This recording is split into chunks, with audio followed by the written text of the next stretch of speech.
So the first question I wanted to ask is, what has been your most memorable moment as a woman working in the energy sector?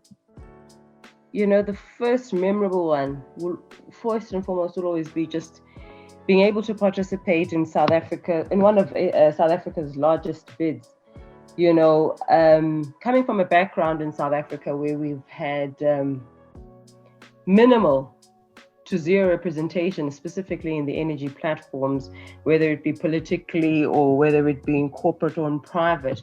We've had very little representation. So just to be a Black woman and a Black youth at that point, to participate in a sector that was previously, closed off for 130 years, to me felt like, there's some strides and some achievements, that have been made in South Africa as a rainbow nation. So I really felt a privilege and almost quite a heavy burden and honor as well, to serve in this sector. So that's just one that stands out. And also just being asked to be part of a panelist, of quite well-known, prestigious organizations and people, and actually add your voice to the, to the narrative, the energy narrative that's going on, to the just energy transition platforms. That to me was like, we really are making strides and we're getting the right representation in the energy sector. And what recent innovations have you seen in the industry that you think could provide unique opportunities for women in the industry? Well, to be honest with you, I've always felt that it's not because women had nothing to offer to begin with in the industry. It was policy, education, and willingness, in my view, of the key stakeholders. Right before we even had, the move to renewable energies in South Africa, you find that predominantly the skills and the services were saturated with men, especially in the artisanry, in whether they were working on boilers, gas, turbines, piping. You never find women in the artisan field or trade. And that to me was based on policy and the fact that we're not really teaching our young and grooming our young girl children to say that, you can participate in these areas. You can be a welder, you can be an electrician, you can be a mechanical engineer. But what I'm starting to see more with those, transformational policies coming into play and, companies taking it seriously, is that in the renewable energy space, there's so many options for women, right, in solar, in hydrogen, and things like that. So women have always been able to integrate into this field and into the sector of energy.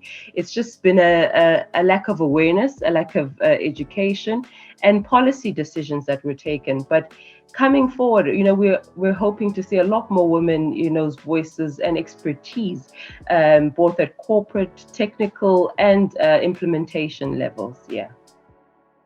So on that same line of thought, then, what advice would you give to women in the industry that are recently entering? It's really just to take a seat at the table. No more standing on the sidelines and having our futures dictated for us. Women, by their natures, are nurturers. They're thinkers. They're strategists. They make a way. When a woman makes a way today, she doesn't make a way for tomorrow. She makes a way for generations and generations to come. So involving women in the energy transition programs or of the country, I think will benefit us in that way. It's like the time is now. The time is now.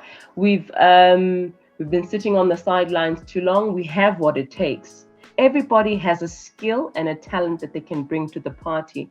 Just energy transition doesn't require, that everybody have the same qualification, because it's such a people-orientated movement, and we're the biggest buy-in. We have the biggest buy-in. I think women shouldn't sit back anymore. Our children's future depend on it. We've seen what's gone wrong when we don't take our place at the table. So as a cohesive society working together, having women and their strategies and their skills and their talents, I feel we'll be able to, number one, have the right buy-in, the right continuity, the right maintenance programs, and the right patriotism over the types of energy systems that we choose to use going into the future. And what strategies do you expect to be the most impactful for the just energy transition? We haven't seen much ingenuity, but just energy transition is a gradual movement towards lower carbon technologies. We all know that, but it's not a system; it's a people orientated movement. Once again, it's so, for example, I was particularly impressed with the Canadians because they had a similar, kind of problem statement as we do. We're a very coal-rich, mineral-rich country ourselves as South Africa. We still have loads of coal reserves, but we still are very conscious of the fact that we're contributing to the carbon emissions globally. And as part of the globally conscious country, we also need to bring our emissions down. So what they did, specifically around the coal community, they built up some representatives and they traveled across their countries saying, we know that the just energy transition is going to have a negative, what may seem like a negative impact in the short term on coal, but these are the outcomes that are going to that we're going to get by transitioning to clean energy, to cleaner fuels, to cleaner carbon, or to lower carbon emissions, and getting the nations buy-in and actually sending people out as part of a just energy transition strategy.